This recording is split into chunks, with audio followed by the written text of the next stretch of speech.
December 1லேருந்து ஒரு batch அணிஞ்சு பாடம் நடத்திக்கிட்டே போராட்டம் நடத்தினோம். ஒரே ஒரு ஊதா கலர் பேட்ச் போட்டு பாடம் நடத்திக்கிட்டே போராட்டம் நடத்தினோம். நாங்கள் நேராக வந்து இங்கே நிற்கலை.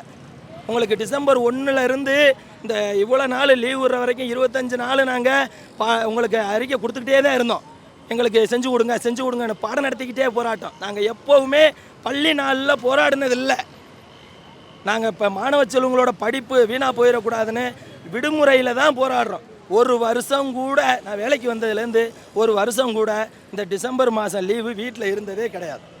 இந்த டிசம்பர் மாதம் லீவு நான் வீட்டில் இருந்தேன்னா என் பிள்ளைங்களுக்கு அடுத்து பாடம் நடத்துறதுக்கு என்ன பண்ணலாம்? நல்லா சொல்கிறேன், ஒரு அட்ரஸ் சொல்கிறேன். அரசு உயர்நிலை பள்ளி, இலுப்பக்குடி, காரைக்குடி வட்டம், சிவகங்கை மாவட்டம். இந்த பள்ளிக்கூடத்தில் நான் 5வது வரைக்கும் சொல்லிக் கொடுக்குற வாத்தியார். நான் பள்ளிக்கூடம் முடிச்சுட்டு எனக்கு 23, 24 பள்ளி பரீட்சை முடிஞ்சிச்சு.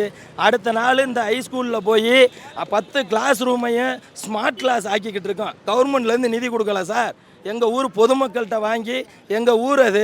நான் அந்த பள்ளிக்கூடத்தில் 10 கிளாஸும் ஏசி போட்டு 10 கிளாஸும் ஸ்மார்ட் கிளாஸ் பண்ணிக்கிட்டு இருக்கேன் சார். நீங்கள் வந்து திறந்து வைங்க சார்.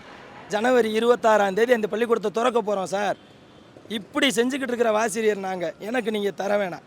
என்ன மாதிரியே கடுமையாக உழைக்கக்கூடிய இந்த பெண்ணாசிரியர்கள் இருக்காங்க.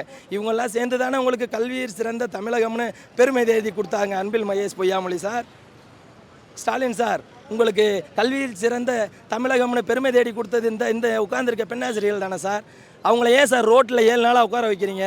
உடனடியாக அழைத்து பேசி எங்கள் அமைச்சர் அனுப்புங்க.